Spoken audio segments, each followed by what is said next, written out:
Vamos a comenzar por el concepto de duelo. Básicamente el duelo es un proceso de adaptación frente a un equilibrio que se rompe.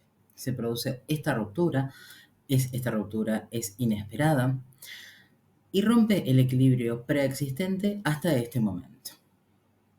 Los procesos que se van dando para la recuperación o para la superación del duelo, que no significa que no haya más dolor, ni haya más malestar, ni haya tristeza, sino que significa que se puede volver a vivir, es un proceso normal y naturalmente tiende hacia la evolución. Entonces el duelo es la ruptura en un equilibrio en la vida, en un equilibrio psicológico, en este caso por la muerte de una persona, y es en sí, frente a esta crisis psicológica que es esta ruptura, un proceso normal que va a ir evolucionando hasta su superación.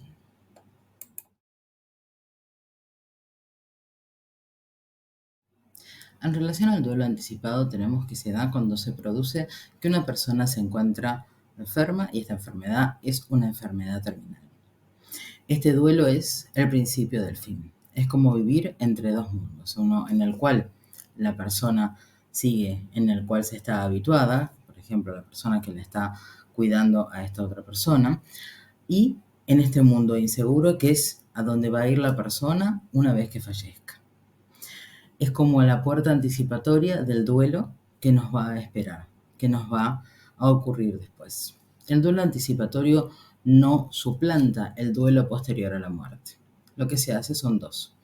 Uno, cuando la persona está en este proceso de enfermedad terminal, donde se puede inclusive atravesar todas las etapas de duelo, y también el duelo que viene luego. Este duelo anticipado puede facilitar o no el duelo que va a ocurrir posteriormente. Da la sensación de que se está como en un limbo, donde la persona enferma ni mejora, pero tampoco agoniza.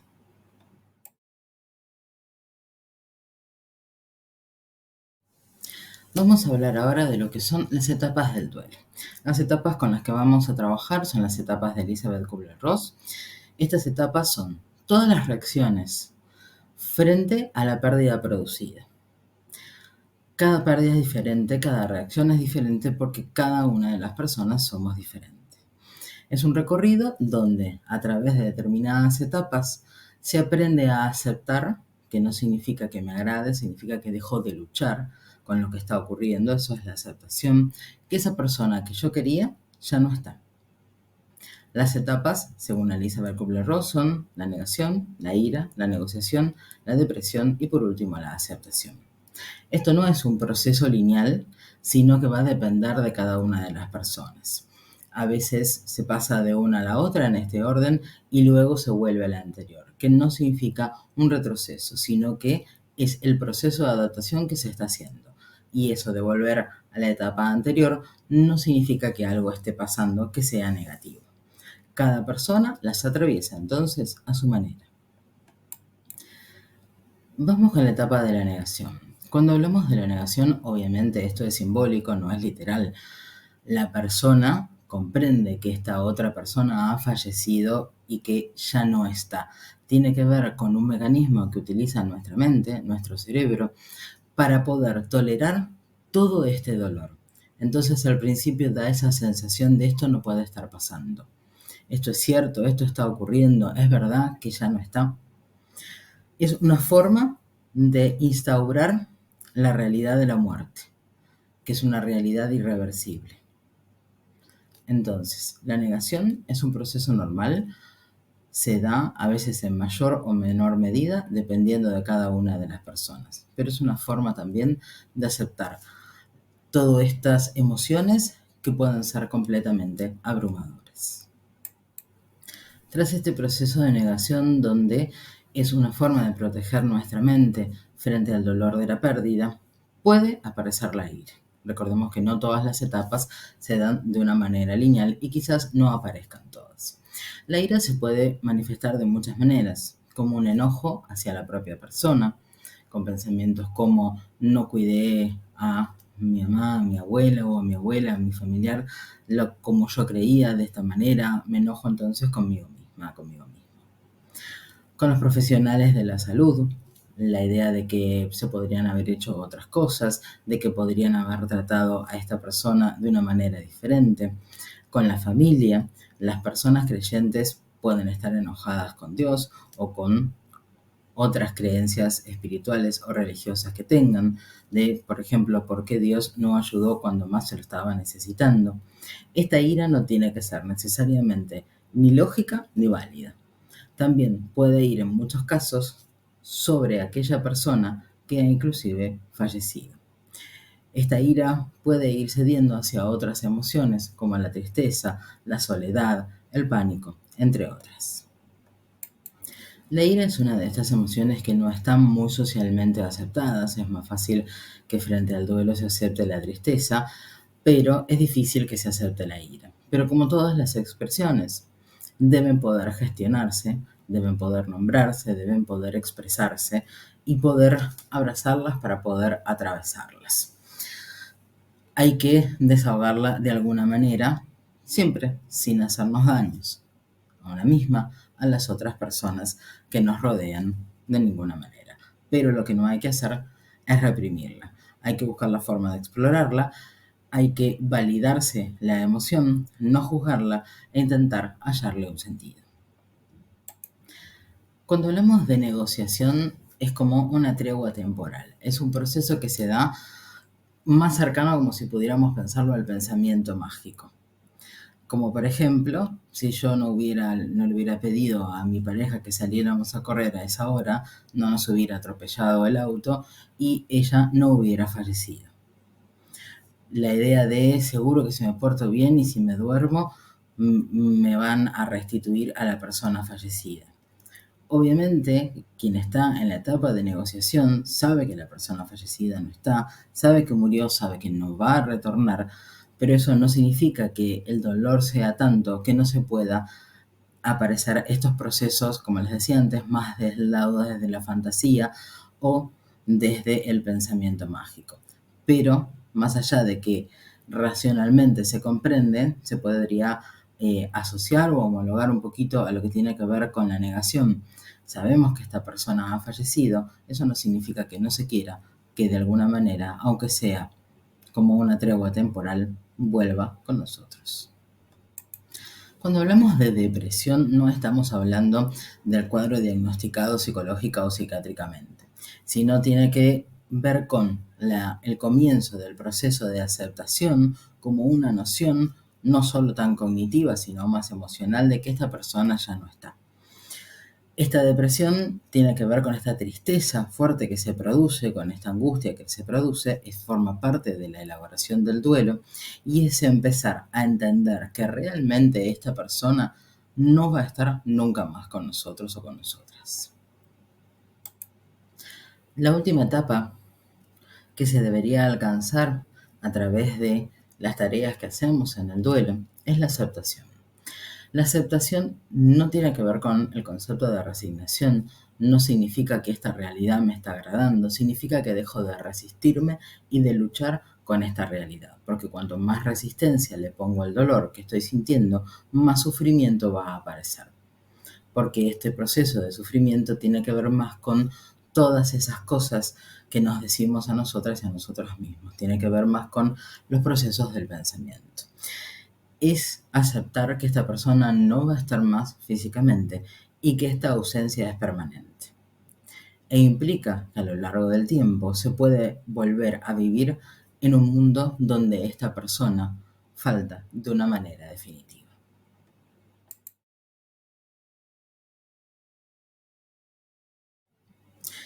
Cada persona tiene su pérdida. Todas las pérdidas son válidas. No pueden invalidarse, aunque esto se hace de una manera social bastante común, en el sentido de, por ejemplo, los duelos perinatales, en el sentido de que si una persona que fallece es muy adulta, entonces se esperaba que falleciera porque tenía 90 años, como si eso pudiera implicar que el dolor fuera diferente. Lo que para cada persona pasa, cada pérdida que tiene, cada apego que se ha tenido con esa persona y se ha perdido, implica una pérdida.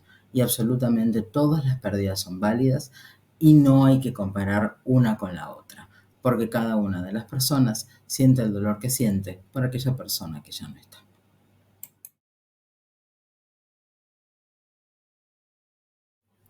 La sensación de alivio se va a producir cuando una persona, después de mucho sufrimiento, por fin fallece. Es incómodo, al igual que cuando hablábamos antes de la ira, no necesariamente es muy socialmente aceptado. Es una emoción que pareciera estar fuera de lugar, pero cuando una persona tiene un sufrimiento muy fuerte, muy grande, y ya no está, aparece esta sensación de alivio, esta sensación de que por fin esta persona ya no está sufriendo más.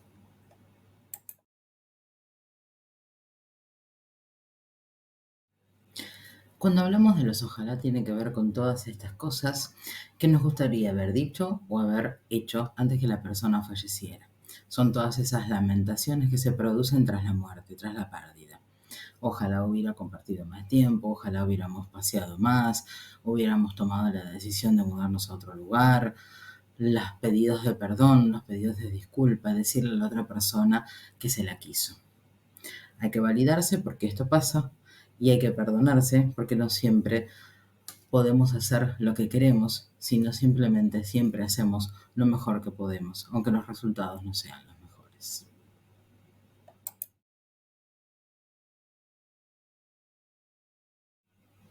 Cuando hablamos de descanso emocional tiene que ver más que nada con todos estos procesos o estas acciones que podemos hacer, salir a caminar, escuchar música, hasta irnos al cine mientras estamos en proceso de duelo.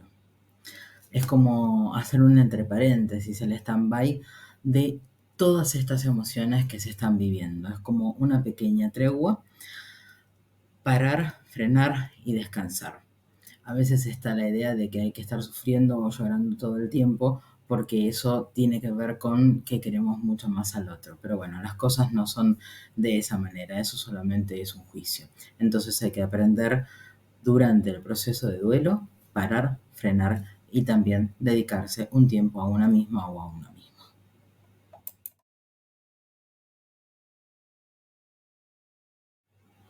En relación al llanto, las lágrimas son las que alivian la pena. Muchas personas tienen miedo de comenzar a llorar y de que no pueden parar. Cuando se lo están contando a otra persona, cuando hacen el relato de la pérdida, si van al cementerio o si se ponen a mirar fotos, aparece esta sensación o este temor. Pero es necesario también para poder expresar las emociones. El llanto es una conducta asociada a la tristeza, que es la emoción. También nos encontramos que socialmente, por distintas circunstancias, no todas las personas, por rango, por franja etaria, por género, por sexo, no se sienten cómodas haciéndolo o no se sienten cómodas expresándolo. Entonces está bueno ver que a veces estas cosas están solamente y exclusivamente marcadas por la sociedad.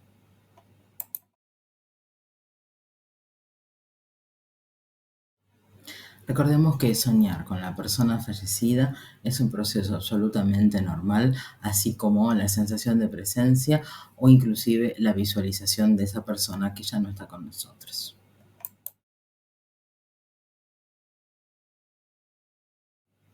Como les decía recién, que también pasa en la situación del sueño, las apariciones son completamente normales tras la pérdida de una persona que queremos.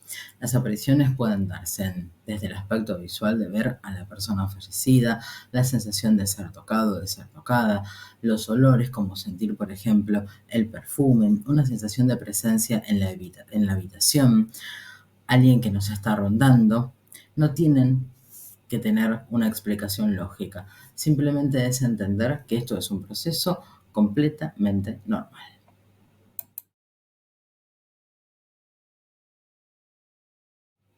En relación a los roles, no todas las personas hacemos las mismas cosas.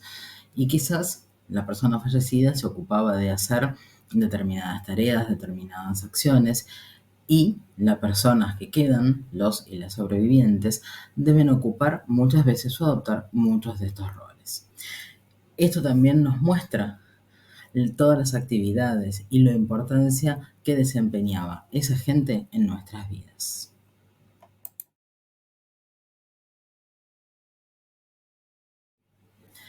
La historia de la pérdida.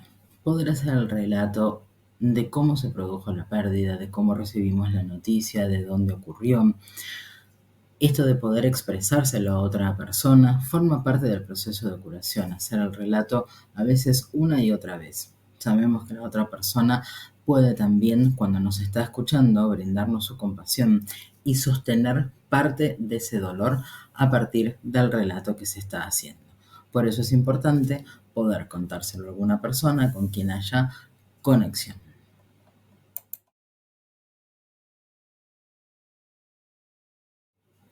La culpa es una de las emociones más comunes que aparecen en el proceso del duelo.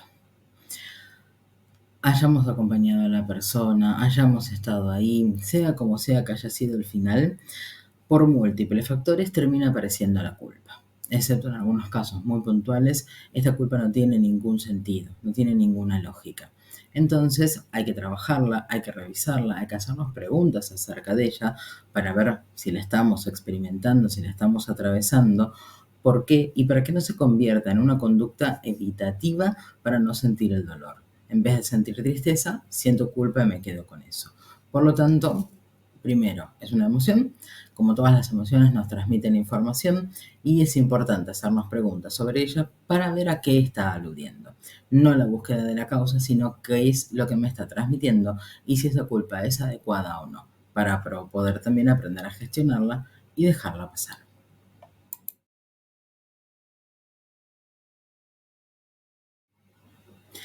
A veces el vínculo que se tiene con la persona que ha fallecido es ambivalente. Quizás es una persona que nos ha dañado, que nos ha producido malestar, que nos ha maltratado.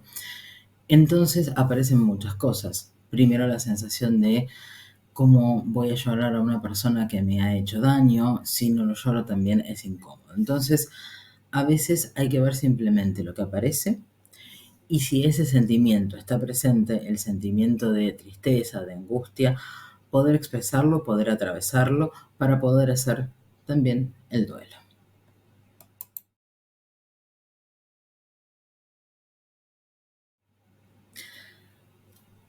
Cuando hablamos de la vida y la muerte, frente al fallecimiento también se produce la ruptura de un bagaje de creencias que se tienen, a veces personales, a veces acompañadas socialmente. Está como esta creencia que es falaz de que, bueno, la persona ya vivió su vida, entonces es lógico que fallezca porque es una persona grande. Pero eso no es así. Hay una idea de que solo deberían morir las personas por la edad o que deberían morir naturalmente o que si te enfermas a los 80 años es lo lógico. Pero se muere la gente joven, se muere la gente que cuida muchísimo su salud, se mueren los bebés. Entonces es romper un poco con el duelo este sistema de creencias que se ha construido para empezar a construir uno nuevo. A veces, lamentablemente, no hay como una revisión desde lo social, pero sí lo debemos hacer desde el fuero personal.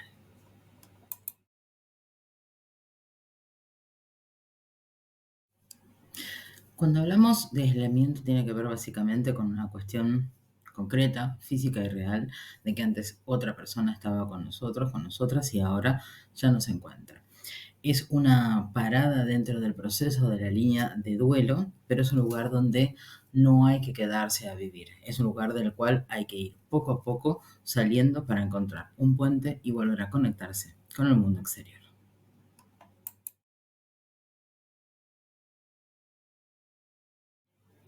Es bastante en común encontrar en muchas ocasiones cuando una persona muere y se encuentra, por ejemplo, un diario, se revisan cuentas bancarias o se hacen todos los procesos básicos para poder después acumular objetos, resolver situaciones problemáticas, que esta persona tenía algún secreto. Aparecen muchísimas cosas. Entonces ahora va a haber que elaborar el duelo, el secreto. Frente a determinadas cosas hay que ver si hay que guardarlo, hay que quedárselo o si es algo que hay que manifestar para compartirlo y que sea un poco más liviano.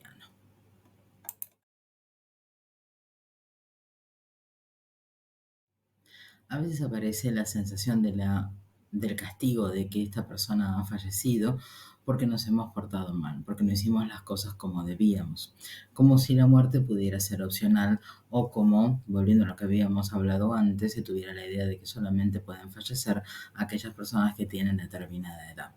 La muerte es algo que va a venir y no tiene que ver con un proceso de, por ejemplo, un Dios que nos esté castigando o la vida que nos esté castigando por algo que hemos hecho.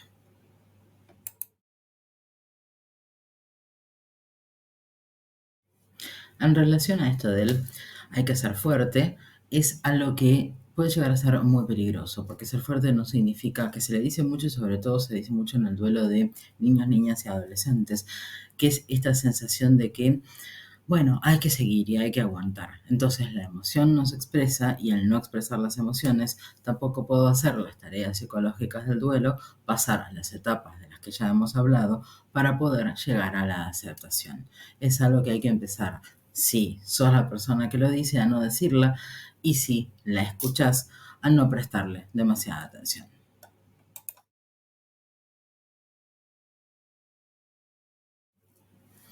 En relación a la vida después de la muerte, siempre es importante entender que todas las creencias que se tengan son absolutamente válidas. Son válidas porque no tienen que ver con algo que hay que comprobar de qué ocurre, de qué no ocurre.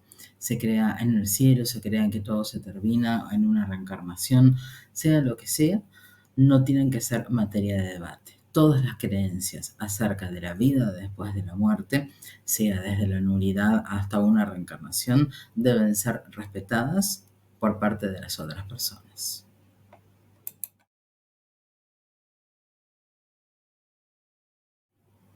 En relación a los aniversarios, sea tanto de la fecha de fallecimiento de la persona, la fecha de un cumpleaños, o por ejemplo si se pierde la pareja, la fecha del aniversario de pareja o de casamiento, es importante poder anticipar estas fechas para poder hacer rituales en homenaje conmemorativos a esas personas para que sea un poco menos duro vivirlas y que se trabaje sobre los buenos recuerdos.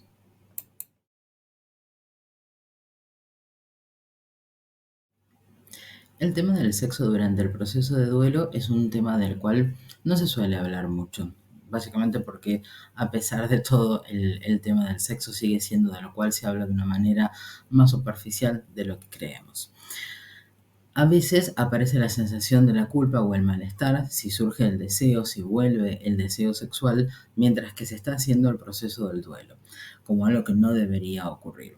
Pero los procesos de el sexo en sí mismo no es solamente una cuestión física, que sí, también lo es y es natural y es normal como cualquier otra función, sino muchas veces que funciona como encuentro, como contención y como una forma de acercamiento a otra persona. Entonces, el deseo sexual dentro del proceso de duelo no debe ser algo que tenga que ser juzgado. Obviamente por terceros, pero más importante, por cada una de las personas que le está atravesando.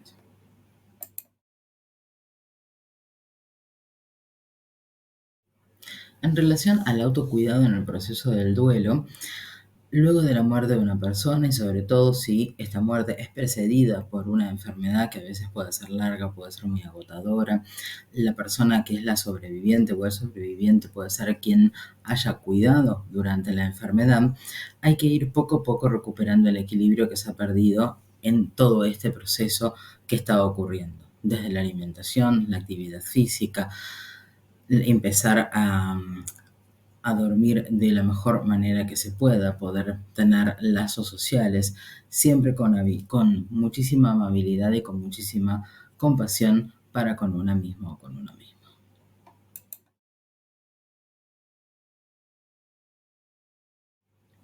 En relación a las tareas tras la muerte, en este caso estamos hablando de tareas externas que pueden ser los funerales que se hacen, las misas, si hay un entierro, si hace una cremación, si se hacen rituales como escribir cartas, quemarlas para conectar con esa persona, cualquier tipo de homenaje que se haga, es importante revisar si se quiere hacer, si genera algún tipo de significado, muchas personas no lo ven de esa manera y hay que recordar que todos estos procesos deben ser válidos. Es importante entonces registrar lo que está pasando, qué se siente y elegir compañía o soledad cuando se requiere y ayuda si se considera necesario.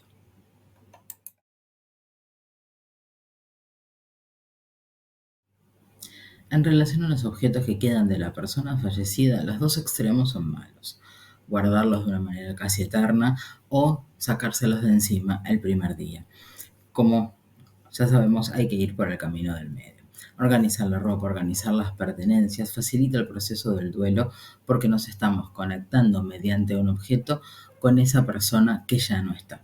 Eso nos va a traer, obviamente, historias, nos va a traer determinadas emociones que hay que poder externalizarlas. Se puede pedir ayuda en el caso de que no se lo pueda hacer sola, o dependiendo de cada persona, inclusive se puede pedir que otra persona lo retire. Siempre se recomienda que uno o una se quede con objetos para construir un espacio donde conectarnos desde lo material, desde lo concreto con esa persona que ya no está.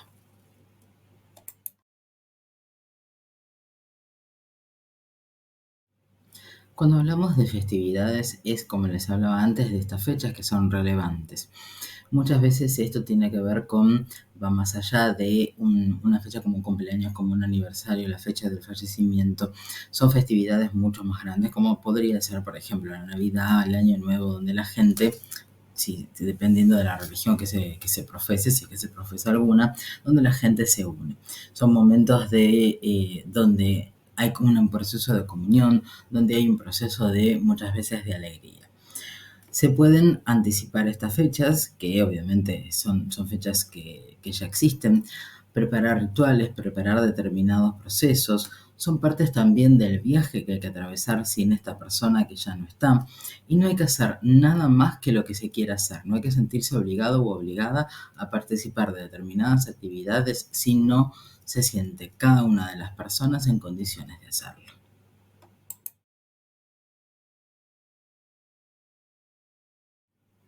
Como hablábamos antes, está la creencia social de que las personas deberíamos fallecer cuando tenemos cierta edad, entonces cuando pasamos de cierta edad nos enfermamos, eso es lo común, y entonces fallecemos.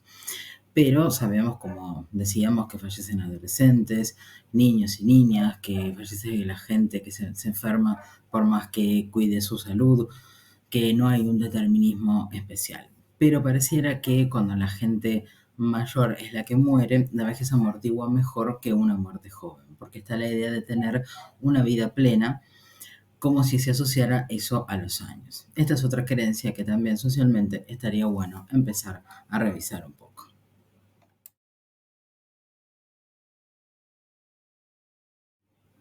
Cuando hablamos de la etapa final de cerrar el duelo, no es como cierra una puerta para siempre.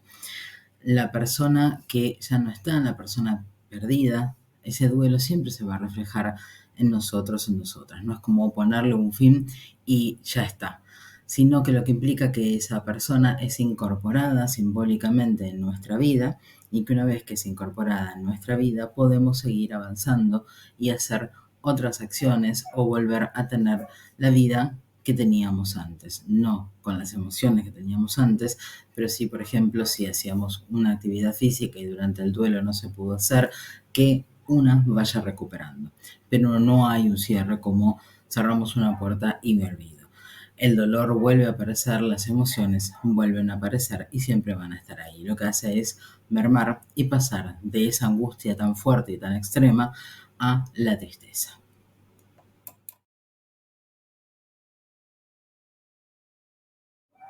Cuando hablamos de pérdidas múltiples, es perder más de una persona a la vez o mientras está en duelo, perder a otra. Pasa más de lo que nos podemos imaginar, lamentablemente. Cada uno de estos duelos debe ser trabajado emocionalmente, psicológicamente, por separado. No todo, por más que sea, por ejemplo, en un accidente que se pierde una familia, cada duelo es diferente porque cada apego, cada vínculo con cada una de esas personas también es diferente.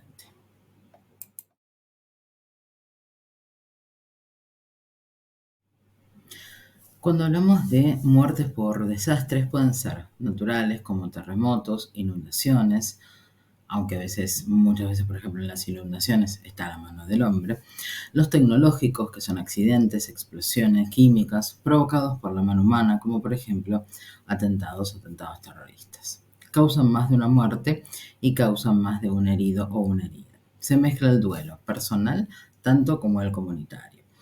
Sin asistencia inmediata, lo que es la psicología de la emergencia puede llegar a derivar en un TEP, es decir, en un trastorno de estrés postraumático. Los supervivientes, las supervivientes, se enfrentan también a cuerpos dañados hasta la ausencia completa del cuerpo. Por eso tiene que ser trabajado como un duelo particular.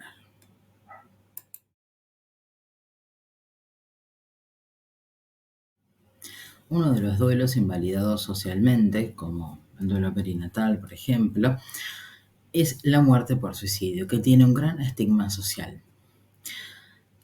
El duelo por suicidio entonces es diferente porque las emociones que aparecen también son diferentes. Muchas veces aparece la culpa por si se podría haber hecho algo más, la vergüenza, por esto que hablábamos del estigma social, de todos los mitos asociados al suicidio, de la ira porque tiene que ver con cómo pudo haber pasado esto, nos abandonó, nos dejó, fue débil, fue demasiado fuerte, todas estas cosas que dice la mente acerca del suicidio. Muchas veces quienes sobreviven sienten también desesperanza y aislamiento, porque no es fácil hablar de esto y no hay muchos espacios donde hablar de esto. También a veces se siente alivio cuando la persona viene con un nivel alto de sufrimiento y ese alivio tras la muerte también puede generar culpa por el simple hecho de sentir ese alivio. Entonces hay que construir una nueva relación con esa persona que ha fallecido, más allá de cómo ha fallecido.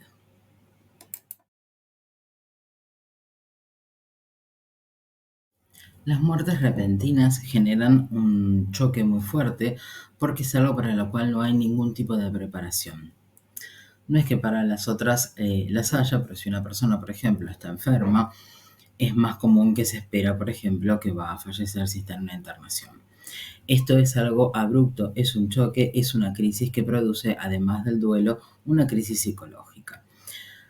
Acompañado de esto, muchas veces también aparece que el proceso de negación del que hablamos al principio, de que es normal dentro de las etapas del duelo, se hace un poco más extendido, porque ese estado de shock perdura frente a esto de esta persona se fue esta mañana, tuvo un accidente o fue asesinada, por ejemplo, en situación de robo, y esa persona ya no está más conmigo. Tampoco se sabe a veces qué hacer porque no se había hablado de la muerte, si la persona quiere ser enterrada, si quiere ser cremada, si quiere una misa o no. Entonces, en estos casos, el duelo hay que trabajarlo parte por parte con las emociones y con las experiencias que se van atravesando. Con esto llegamos al fin y espero que les haya sido de muchísima utilidad. Muchas gracias.